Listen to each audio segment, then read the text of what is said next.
que desliguem os seus aparelhos celulares ou mantenham-nos no modo silencioso. Convidamos neste momento o vice-presidente da ADEME, Dr. Luiz Henrique, para fazer a abertura deste seminário.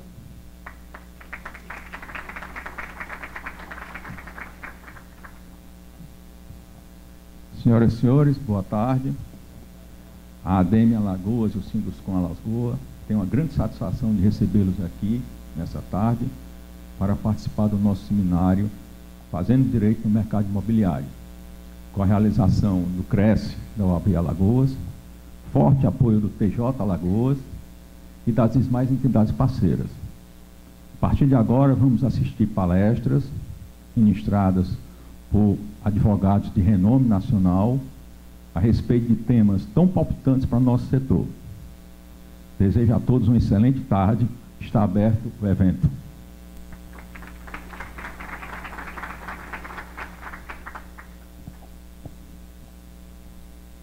Passamos a palavra ao Dr. Rick Magalhães, superintendente da ADEME, que irá passar as informações sobre este seminário.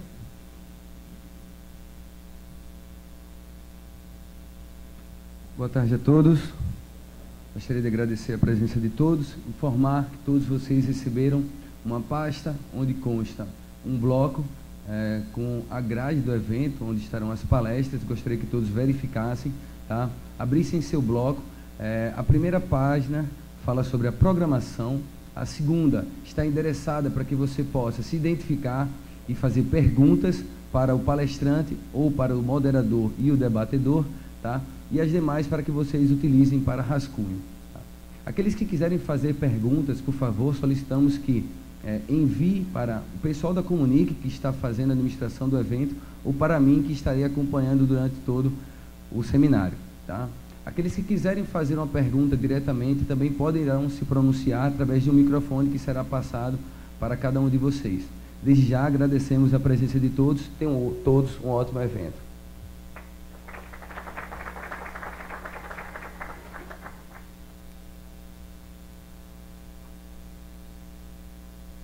Iniciando o ciclo de palestras deste primeiro dia de evento, convido o senhor José Carlos Gama, presidente do Conselho Jurídico da Câmara Brasileira da Indústria da Construção, CEBIC, e vice-presidente da instituição citada. Dr. José Carlos Gama irá discorrer sobre o tema A Lei do Distrato versus Código do Consumidor versus aplicabilidade aos contratos anteriores. Convido também, como debatedor, o Dr. João Gustavo Mendes.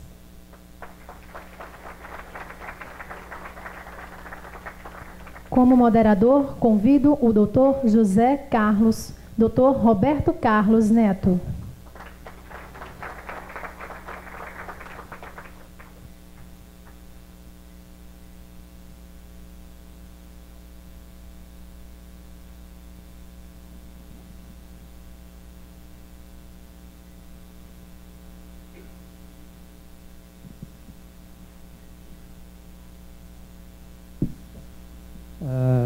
Bom dia a todos, boa tarde, né, a todos. É um prazer muito grande estarmos aqui dando início a esse significativo seminário, com a presença aqui do professor José Carlos Gama, que nos brinda com uma palestra sobre os distratos, a nova lei de distratos, e assim eu passo a palavra ao professor para que ele dê início à palestra.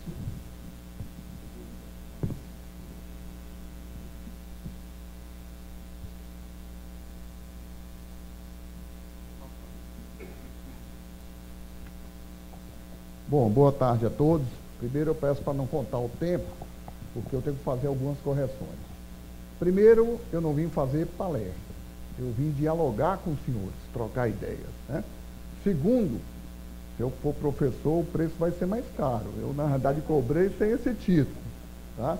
Na verdade, eu sou um entusiasta do mercado imobiliário, como vocês, tá? E sou principalmente cidadão brasileiro que ama a sua pátria. Então nós precisamos efetivamente fazer o que nós estamos fazendo aqui. Fazendo direito entre aspas, as duas formas, para o melhor do país. Então, esse é o primeiro ponto que eu queria colocar. Parabenizar a comissão de representantes, tá? A comissão organizadora do evento, os meus dois colegas nessa luta incessante, realmente, de trabalhar um coletivo, que é o presidente da ADEME, junto com o presidente do Sinduscom, Alfredo Breira. Aliás, agradecer e cumprimentar todos os empresários, não da pessoa do meu sócio Luiz Henrique, mas na pessoa dos meus dois sócios jovens como eu, filhos dele, Tiago e Pedro Fernandes. Tá? Queria cumprimentar todos os advogados, como eu também, na pessoa de duas pessoas que aqui se encontram também, e que são conselheiros do Conselho Jurídico da CEBIC, que é, na realidade, o João e o Márcio Loureiro, que bem representam o estado de Alagoas em Brasília. Eu não sou nordestino, eu sou carioca, mas cearense, até porque estou lá desde 69. E nós, nordestinos, damos um show a nível desse Brasil.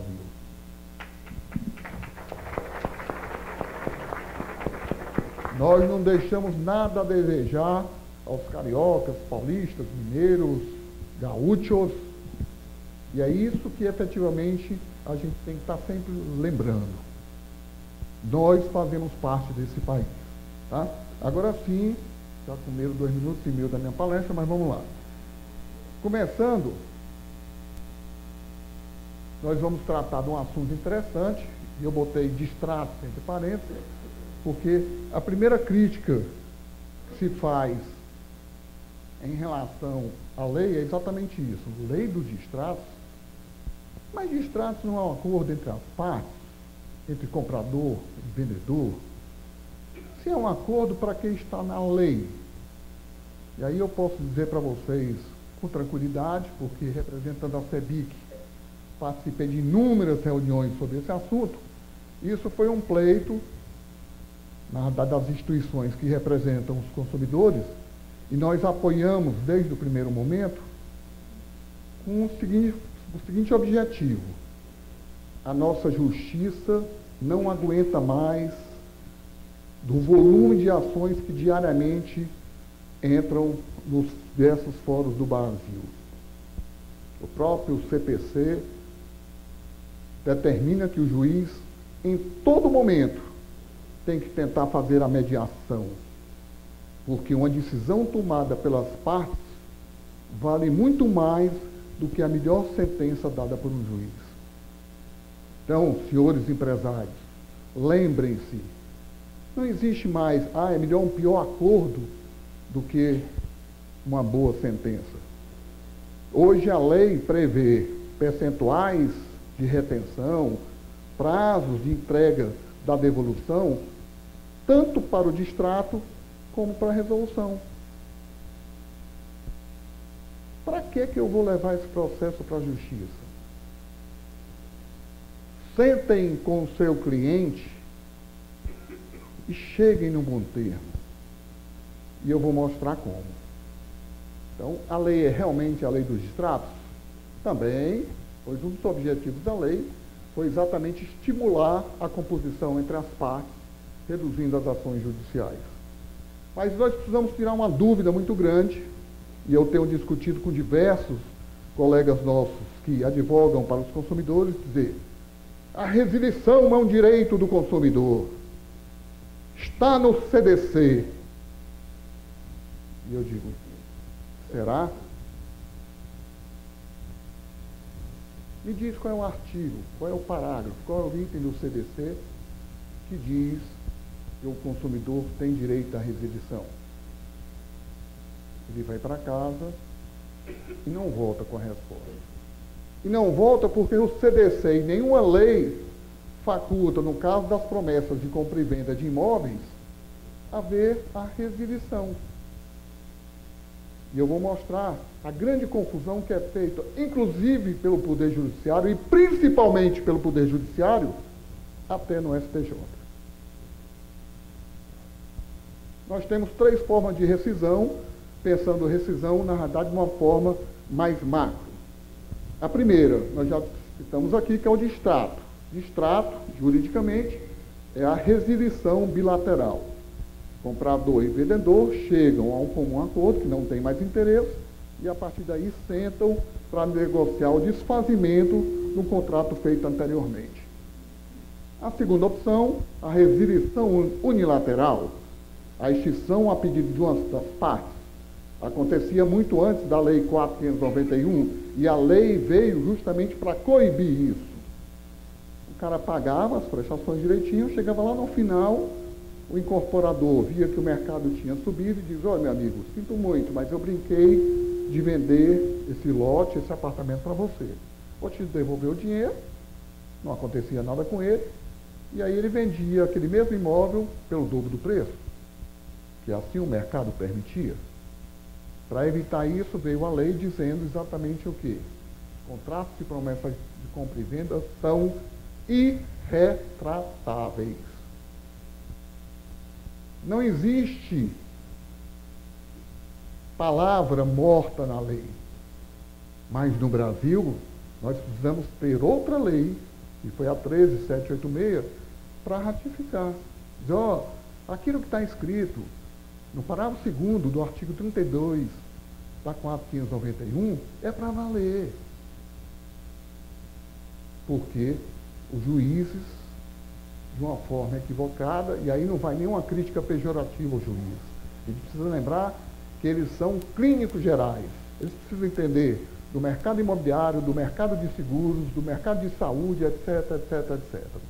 E nós ouvimos isso dentro do Superior Tribunal de Justiça, dito pelo ministro Salomão e pelo ministro Sanseverino. Vocês do mercado imobiliário precisam mostrar a cara de vocês nos seus estados, nos juízes de primeira instância, dentro do Tribunal de Justiça dos Desembargadores, porque é lá que as sentenças são feitas. E eles precisam entender a complexidade do projeto chamado incorporação imobiliária para poder fazer justiça da forma correta, como nós estamos começando agora a conhecer. E é isso que a CEBIC vem fazendo e peregrinando por esse Brasil afora. Por fim, a resolução, que é a extinção por inadimplemento absoluto de uma das partes, ou a inadimplência do comprador, ou a inadimplência do vendedor. Aqui, ok, distrato é possível, resolução também é possível, está na lei, resilição completamente proibido por lei. Então, não é um direito do consumidor chegar e dizer: comprei seu imóvel, o mercado se desvalorizou e eu não quero mais seu imóvel. Pergunto quem é empresário da construção civil aqui nesse auditório, por favor. Levanta o braço. Muito poucos. Corretores de imóveis. Pronto. Eu quero saber se algum corretor de imóvel ou algum empresário do mercado imobiliário, na época do boom, recebeu algum cliente dizendo: Pedro, Thiago, eu vim pagar mais 50 mil aqui por esse imóvel que eu comprei de ti, porque quando eu vendi, eu ganhei 200 mil. Então, eu acho justo de botar 150 mil no meu bolso e te pagar 50 mil. O que é que ele faz?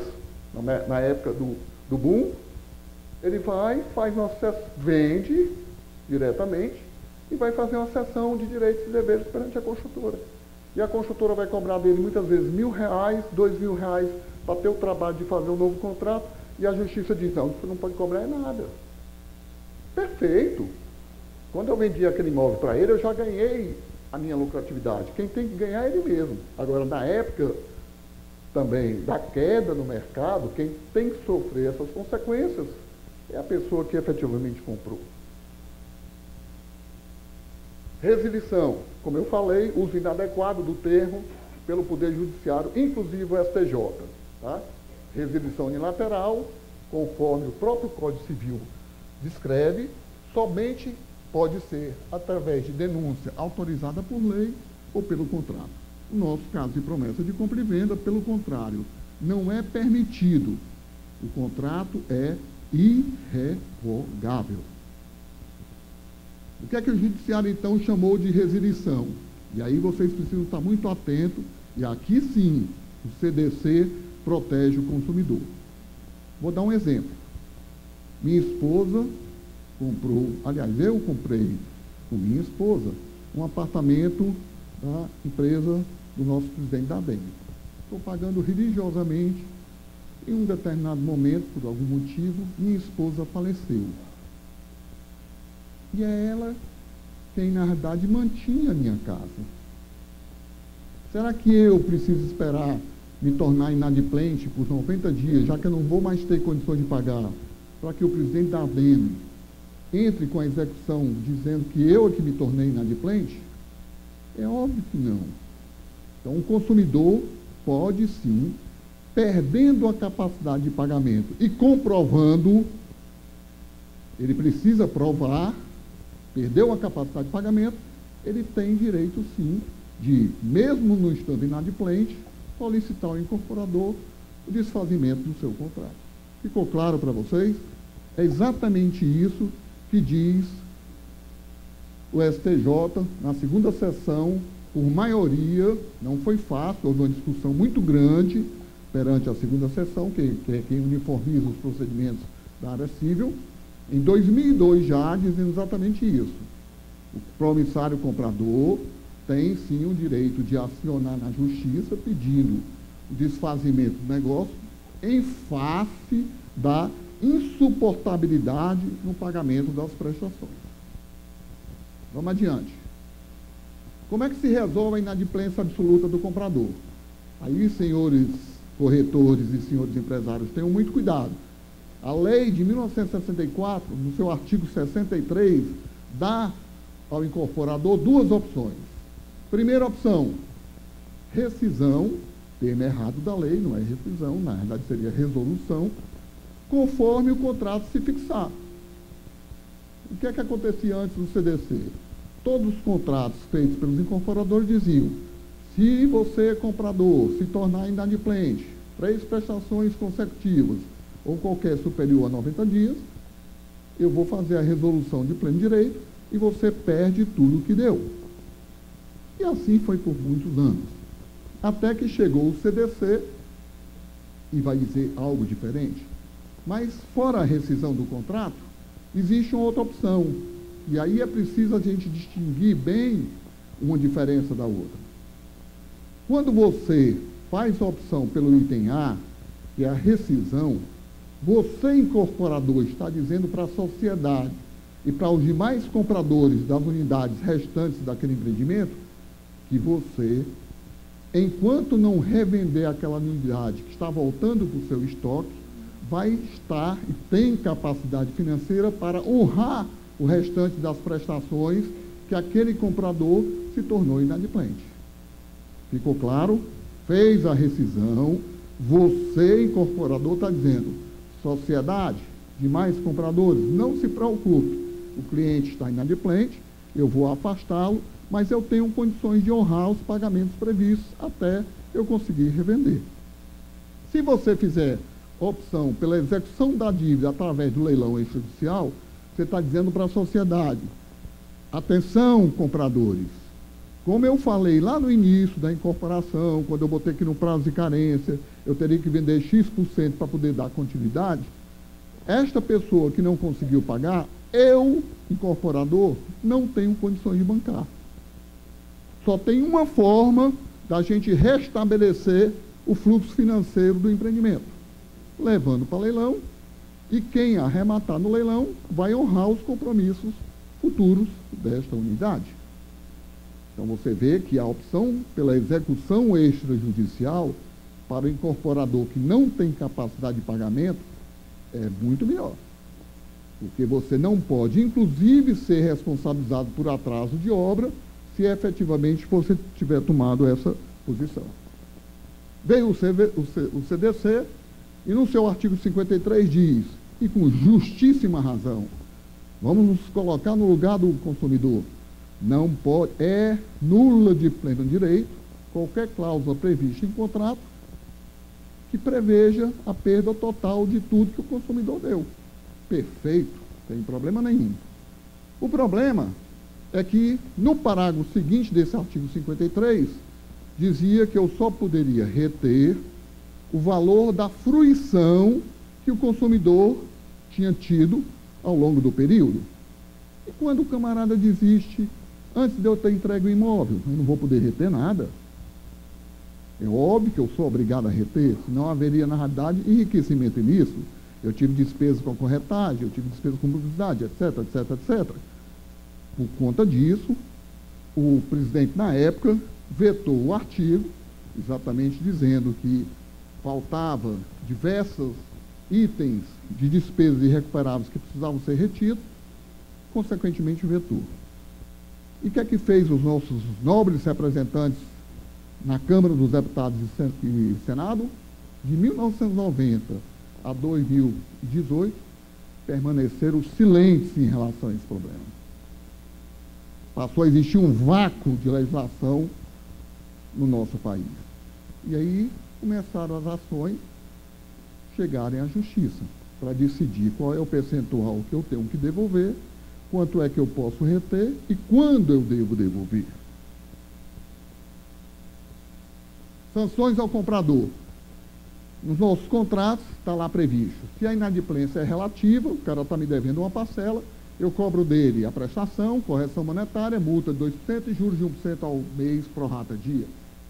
Se a inadimplência for absoluta, aquilo que eu já falei, vai ter as retenções, e aí sim, nós estamos começando a entrar na lei. Então, a lei veio disciplinar aquilo que o Código de Defesa do Consumidor, com o veto do parágrafo 1º, deixou de existir. Então, muita atenção. Se a sua obra não tem patrimônio de afetação, alguém sabe a distância, alguém não sabe a distinção de uma incorporação com patrimônio de afetação e sem patrimônio de afetação, rapidamente. Se eu tenho uma incorporação e faço o patrimônio de afetação, aquela obra vai funcionar como se fosse uma empresa distinta do restante da, vamos chamar assim, holding. Ele blinda aquele empreendimento, todos os recursos daquela venda das unidades daquele empreendimento só podem ser colocados numa conta bancária específica que o incorporador é obrigado a abrir, e muitos não abrem. Está na lei. Está na lei. Você é obrigado a abrir uma conta, onde lá vão entrar os recursos da venda daquela unidade, e só pode sair cheque para pagamento de despesas dessa obra. Então, é responsabilidade do banco, se eu estou fazendo um cheque, transferindo R$100.000 desse meu patrimônio de afetação para a holding, ele não pode pagar esse cheque. A lei não permite que ele faça esse pagamento. Se o construtor estiver tirando R$100.000 para pagar cimento de uma obra, outra do patrimônio de afetação, ele não pode fazer esse pagamento. A lei veda. E pasmem, meus senhores, no sul do país, nós já tivemos colegas nossos, fiscais, fiscalizados pela Receita Federal, que porque estavam usando só o bônus do patrimônio de afetação. A grande maioria dos empresários fazem o patrimônio de afetação para poder se inscrever no RET e pagar só 4% de imposto.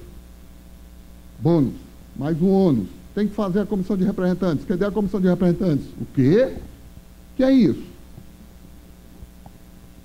Não pode misturar o teu dinheiro com o dinheiro da holding. Mas o dinheiro é meu. Eu faço dele o que eu quiser. A Receita foi, usou, mandou ele pagar como lucro real e presumido, inclusive com as multas acessórias. Esse incorporador vai ganhar essa questão? Não. Ele vai perder a questão e, quiçá, vai entrar em processo de recuperação judicial ou falência. Então, se não tiver patrimônio de afetação, a lei diz que você pode, na realidade, reter a comissão de corretagem, não precisa mais nem provar, porque a comissão de corretagem já está no quadro resumo, tá? Vai poder reter, atenção, senhores empresários, atenção, senhores consumidores, atenção, senhores corretores, até 25%. Erra quem diz que a retenção é 25%. É até 25%. E até justamente para fazer justiça. Se o cara me pagou mais e vai fazer o distrato, é óbvio que o que eu vou poder reter, eu não posso pegar 25%. Se o cara me paga um valor pequeno, minha casa, minha vida, é óbvio que eu vou chegar num valor máximo. E a dedução vai ser, o que tiver que receber, vai ser devolvido em 180 dias da data do desfazimento,